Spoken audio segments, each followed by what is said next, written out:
Hi hello guys, welcome back to iDream media. ఈరోజు మనతో ఉన్నారు AMFI's certified mutual fund distributor P S Chandrashekar గారు. ఈరోజు ఎపిసోడ్లో అసలు మీ దగ్గర ఉన్న అమౌంట్ని ఎంత స్ట్రాటజికల్గా ఎక్కడ ఇన్వెస్ట్మెంట్స్ చేయొచ్చు అని తెలుసుకుందాం.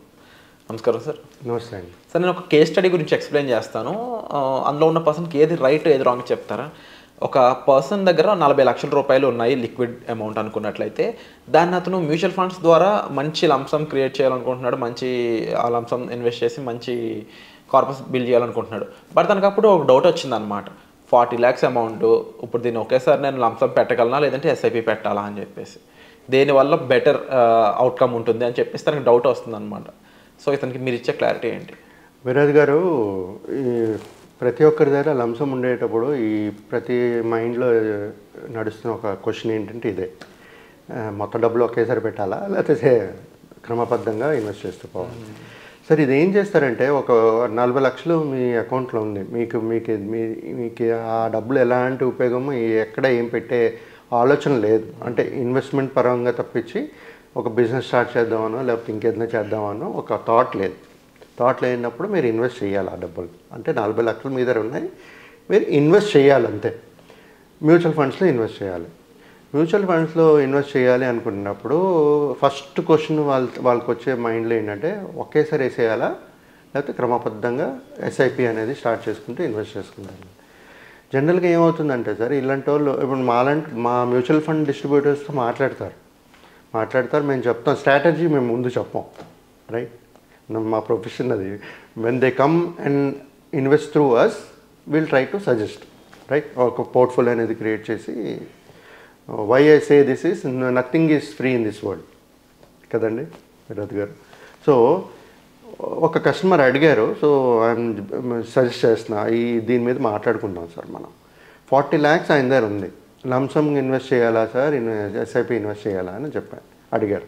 అడిగితే, సార్ మీరు ఎప్పుడైతే నా త్రూ ఇన్వెస్ట్ చేద్దాం అనుకుంటున్నారో నేను మీకు చెప్తాను, ప్రాసెస్ అన్నీ చెప్పాను. నేను అసలు మ్యూచువల్ ఫండ్స్లో ఎలాగ ఇన్వెస్ట్ చేయాలి ఏంటి అన్ని ప్రాసెస్ చెప్పాను.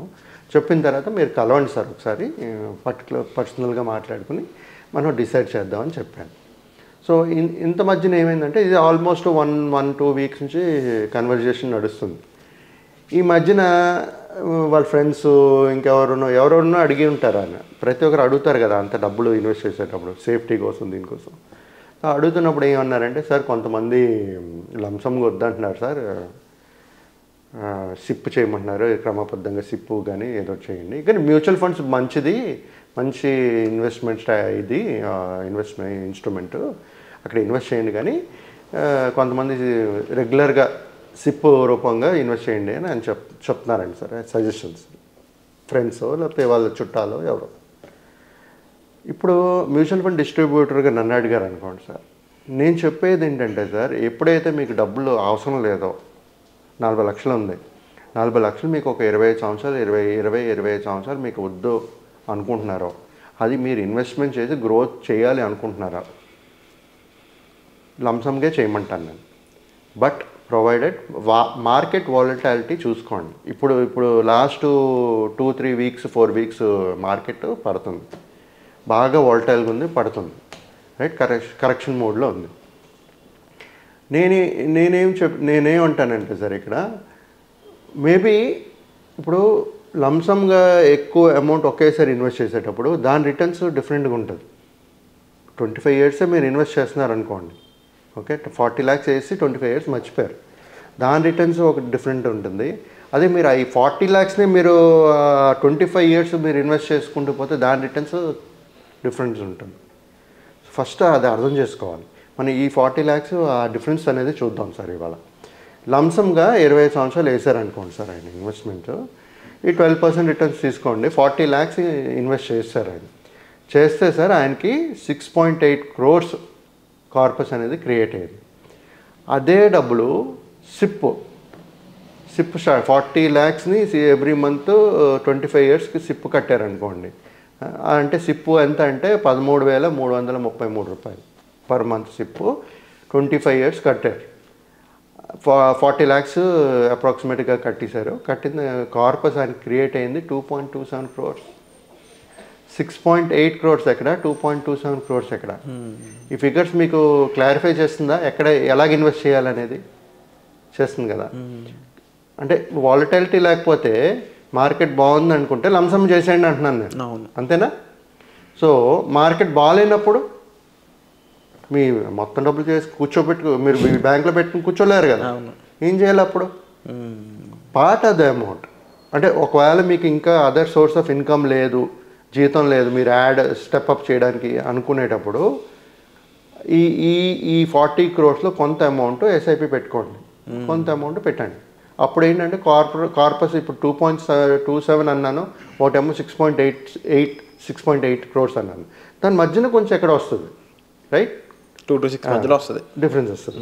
బట్ నేను చెప్పేది ఏంటంటే మార్కెట్ వాలటైల్ ఉండేటప్పుడు ఒక శాలరీ అనేది ఉంటే దీని కాకుండా, ఎందుకంటే ఇదే ఉండదు కదా, జనరల్గా సంపాదిస్తుంటారు ప్రతి ఒక్కరు, ఇది సేవ్డ్ ఇన్కమ్, ఆల్రెడీ ఉండే ఇన్కమ్, సారీ ఇన్వెస్టర్ ఉండే అమౌంట్ వాళ్ళ దగ్గర ఆల్రెడీ సేవ్ చేసిన అమౌంట్ 40 lakhs ఉంది, శాలరీ కూడా ఉంటుంది. ఉండేటప్పుడు దాన్ని ఒక చిన్న అమౌంట్ సిప్ స్టార్ట్ చేసుకున్న దాంట్లోనే యావరేజింగ్ అవుతుంటుంది. సో అప్పుడు మీ కార్పస్ అనేది ఇంకా ఎక్కువ పెరుగుతుంది. సో ఎవరైతే ఈ లంసమ్ ఎస్ఐపి కన్ఫ్యూజన్ ఉందో సార్, మార్కెట్ బాగుంది, 25 years లాంగ్ పీరియడ్ ఉంది నా దగ్గర, 30 years నా దగ్గర ఉంది అనుకునేటప్పుడు లంసమ్కి వెళ్ళిపోండి. ప్లస్ శాలరీ ఉంటే ఎస్ఐపి యాడ్ చేసుకోండి. లేదు శాలరీ లేదు, మార్కెట్ వాలటైల్గా ఉంది అనుకునేటప్పుడు ఈ లంసంలో కొంత ఫండ్, కొంత అమౌంట్ తీసి ఎస్ఐపి చేయండి, మిగతాది లంసంగా పెట్టేయండి. సో ఇదేమవుతుందంటే ఈ మార్కెట్ వాలటాలిటీని కూడా బీట్ చేస్తూ యావరేజింగ్ అవుతూ మార్కెట్ ఎప్పుడైతే రికవరీ అవుతుందో అలాంటి మంచి కార్పస్ అనేది క్రియేట్ చేస్తుంది. సో మీరేంటంటే ఇక్కడ ప్రతి ఒక్కరికి అడిగితే ప్రతి ఒక్కరు ఒక్కొక్క సలహాలు ఇస్తారు, వేరే వేరే సలహాలు ఇస్తారు. కొంతమంది అసలు మ్యూచువల్ ఫండ్స్లోనే వద్దు సార్, మార్కెట్ గ్యారెంటీది కాదు అది, అలాగే అంటుంటారు. పీపీఎఫ్ వేసుకోండి అంటారు, లేకపోతే ఎఫ్డీలు వేసుకోమంటారు.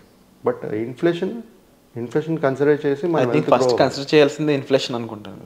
రిస్క్, టెన్యూరు, ఇన్ఫ్లేషన్ కన్సిడర్ చేయకపోతే మన గ్రోత్ ఆ 7% వస్తే మనం వీఆర్ నాట్ గ్రోయింగ్ యాక్చువల్లీ. అవును. సో అవన్నీ చూసుకుని దాన్ని బట్టి ప్లాన్ చేయాలి. మీకు ఎప్పుడైతే ఇప్పుడు ఇంతవరకు చెప్పాను కదా సార్ నేను లంసమ్ సిప్ ఇలా స్ట్రాటజీ, ఇప్పుడు నెక్స్ట్ ఛాలెంజ్ ఏంటంటే ఎక్కడ పెట్టాలి, అలాంటి సజెషన్స్ కూడా మా దగ్గరకు వస్తేనే మేము చెప్పగలుగుతాం. So we should have a discussion. So ఇంత పెద్ద అమౌంట్ పెట్టేటప్పుడు నేను ఒక సజెస్ట్ చేసేది ఏంటంటే పర్సనల్గా కలిస్తే మన డౌట్స్ అన్నీ క్లియర్ అయ్యి మనం ఒక స్ట్రాటజీ పెట్టుకుని ముందుకు వెళ్ళొచ్చు సార్.